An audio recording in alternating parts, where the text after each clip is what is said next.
At Wellington Barracks, Master Chef Danny Taylor and his team are trying to create a range of canapes that will impress their boss. Major Lomas is expected to turn up about 1 o'clock, so we're going to get as much as we possibly can done. Hopefully everything's nice and clean and tidy to his satisfaction. If not, oh my God, all hell to pay. But Harry's infamous inspections are all part of a grand plan to nurture the careers of the young chefs in his care. I want to see the guys actually blossom when they're in London. At the end of the day, they're going to be out on the operations and exercise on their own. And therefore, if we can train them right, then they'll deliver right. Fresh out of basic training is 21-year-old Gloucester lad, Private Kirk Davis. That was me before I started. I was 16 stone there when I first started. I think I'm down to about 14 stone now, so fit and healthy, I like to think. Though Kirk's always had a healthy appetite, his ignorance of fresh produce was quickly exposed when he took Harry's compulsory fruit and veg test. That's a granny, I know what it is, I can't get the word out. Are you trying to say pomegranate? Pomegranate. Okay, it's not.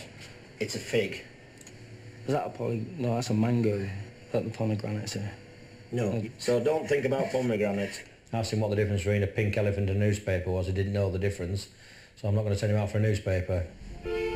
Another fresh face eager to learn her trade is 24-year-old Private Katrina Davis, no relation. Katrina also has experience of the dreaded Lomas factor. Major Lomas is really harsh when he inspects what we're doing. He's really strict and it's like he never misses a thing. The big cheese has arrived.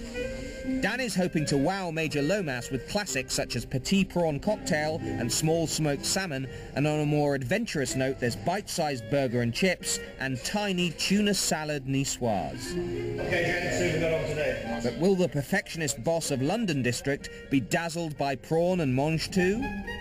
We'll see. These are the intended starter canapes, sir. We've gone with a gazpacho soup, ideally served in a shot glass. Right, okay, I don't like that. You know what's this? That's awesome. Just a take on a prawn cocktail, sir. You know, I mean, what have you done with that? That's a bit of Mary Rose sauce, prawn, a bit of dill. Yeah. I'm looking for wow. What's this one? So roast beef Yorkshire pudding, horseradish cream. It's a bit boring, isn't it? What's this shit? Right, okay, let's move on. What is it? It's a tuna niçoise. What is this? That's our take on burger and chips, sir.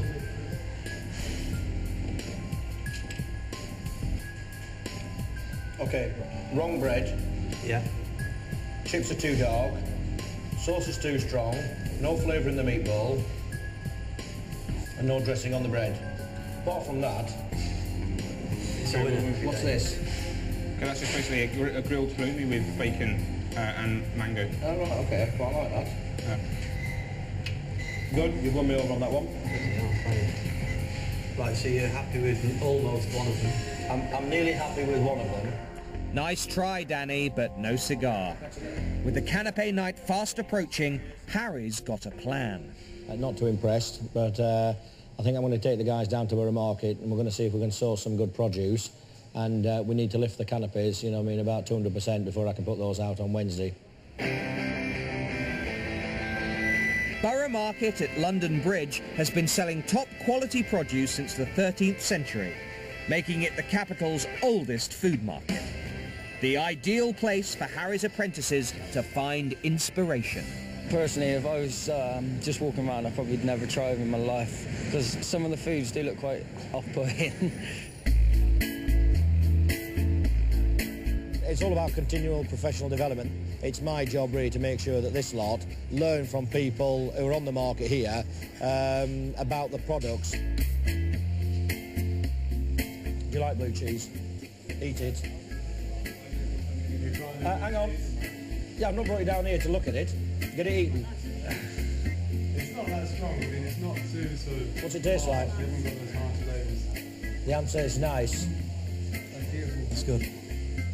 Away from barracks, they may be allowed out of uniform, but still have to obey orders. Who turns all these then? These get turned. Is this a daily routine or...? These cheeses get turned once every 2 weeks. Right. They're about 2 years old, those cheeses. Feeding the average soldier for just £1.75 a day, army kitchens normally buy food in bulk. So this is a rare chance for a shopping spree. When we're doing VIP functions, we're allowed to spend a little bit more and therefore go and search for the quality. Free-range farmer Peter Gott gives the guys a meat masterclass. Here's one of my rare breed pigs. Obviously, in the photo, that's the mother. But look at the fat. And the reason why I'm telling you that is that when it comes to the next process, which is the end product, sometimes the flavour is in the fat. You don't need a lot. One of his specialities is luxury black pudding. Main ingredient, pig's blood. Now, the black pudding that we use is my own.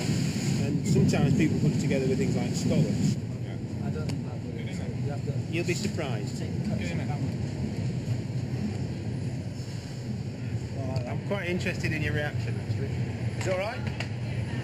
It's got a yeah and a no to it. It's got A yeah and a no. The trouble is if you don't taste these things, all right, you don't know. Not convinced, Kirk? How about some wild boar pate? And this is liver, and I've mixed it with venison meat and boar meat and fat. That will keep very fresh for nice? 3 weeks. You're on a winner. You like that? You like that? Thanks again. Absolutely brilliant. I'd like to say I've learned a lot today, and I'd be able to go away and know that there's more than one type of tomato out there. I'm so glad that I got posted to London because I've had so many different opportunities, I've done so many different things, and I'm only 5 months out of training. As well as educating the youngsters, Harry's bagged some quality food for canapé night. Along with heritage tomatoes and wild boar pate, there's hand-dyed scallops from the coast of Dorset. When I checked the canopies out, they were sort of lacking in lustre, quality, panache, wow. But coming down here, I think the guys have actually seen what I'm looking for, and I can see next week that we're going to pull something together. All soldiers need supplies, but for some of Harry's guys, there's no trendy market round the corner. Army chefs are ultimately trained for war.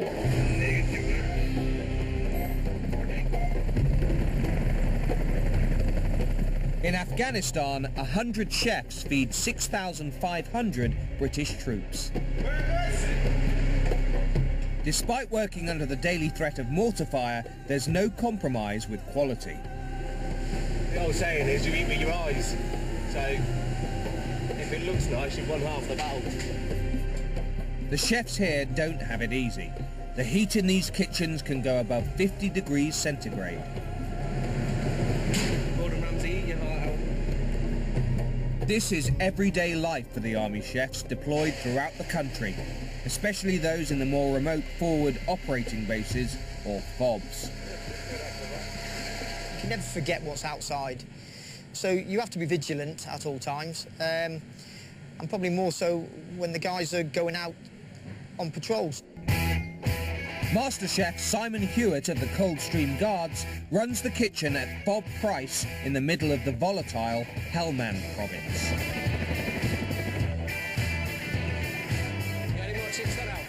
This is the best food in Afghanistan. The guys put a lot of time and effort into the food that goes onto that hot plate. Everybody calls this fob nice. Let's go. Food here is absolutely delicious every day. At Fob Price, the team get through 4,000 eggs, 100 loaves of bread and 300 kilos of meat in just 1 week. Keeping the kitchen stocked is a logistical nightmare. A team of locally hired delivery trucks are often fired upon by Taliban rocket-propelled grenades known as RPGs. These trucks have spent 5 days getting here. No escorts, no nothing. So these guys do a real good job. As you can see, they're quite big and quite visible. The Taliban love hitting them. The RPG's gone in, main charge has gone off and just ripped it open like it's tin foil. So quite devastating.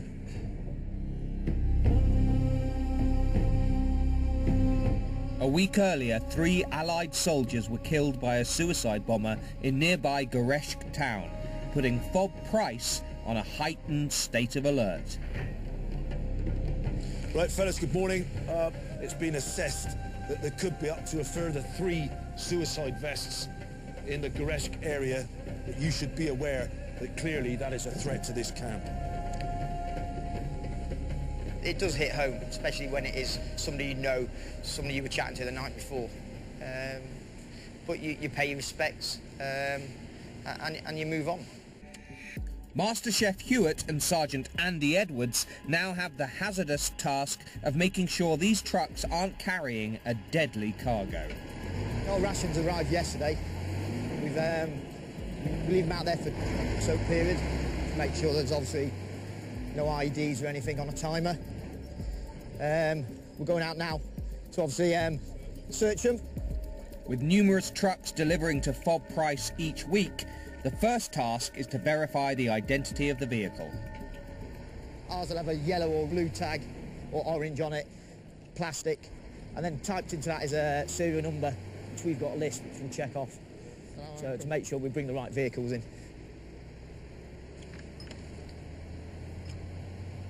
3929. Children on there. Yeah, there's security tag. It'll take something to cut that off. We have to use bolt cutters to cut it off anyway. So basically, if that turned up here and it didn't have a security tag, we won't even touch it. We'll just send it back. That's to say the contents of that ISA container hasn't been tampered with. They have the right truck, but before it's allowed in, the chefs must check that its contents do not pose a threat. Basically, all we're doing there is checking for some untoward boxes taped underneath, something that shouldn't be there. And then all you would do is just walk away, call somebody out and let them deal with it. It's not worth the risk or the hassle. So security is quite tight to get in, but at the end of the day it needs to be. Yeah. It's okay.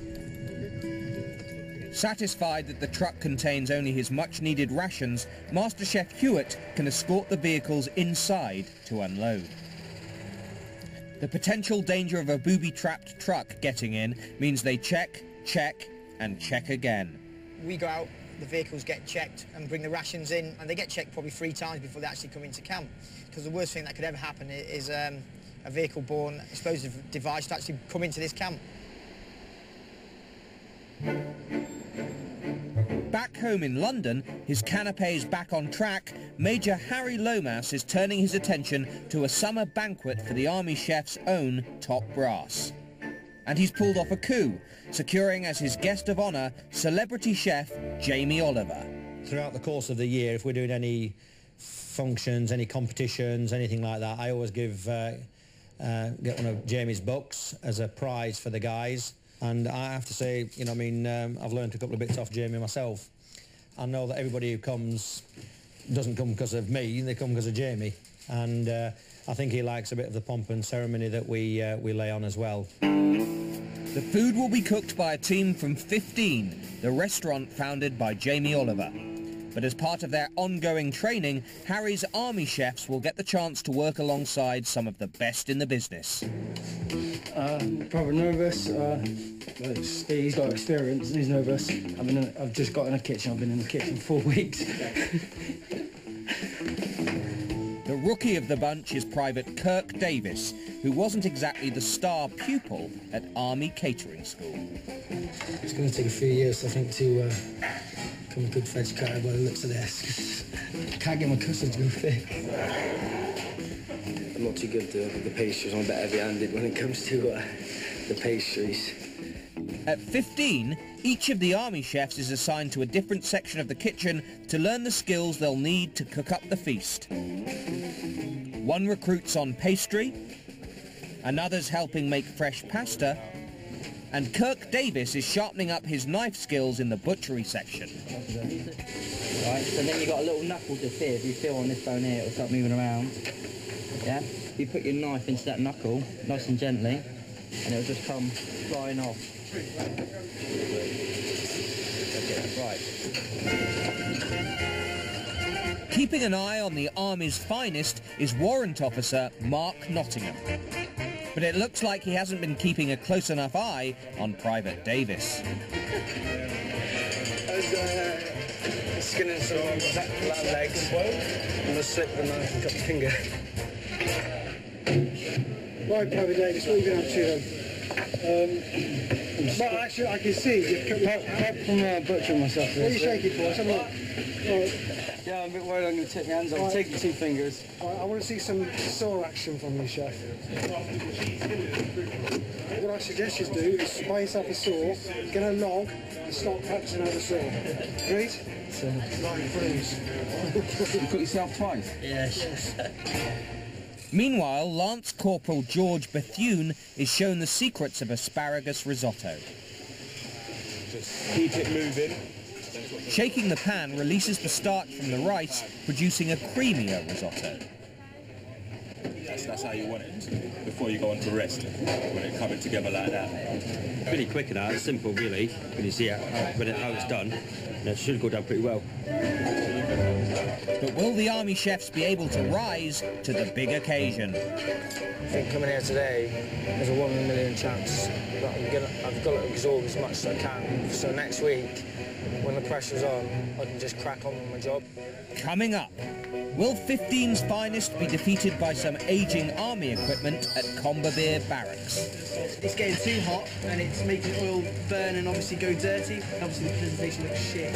And back in Afghanistan, Lance Corporal Sarah Brewer ventures out of Bob Price on a risky mission to win hearts and minds.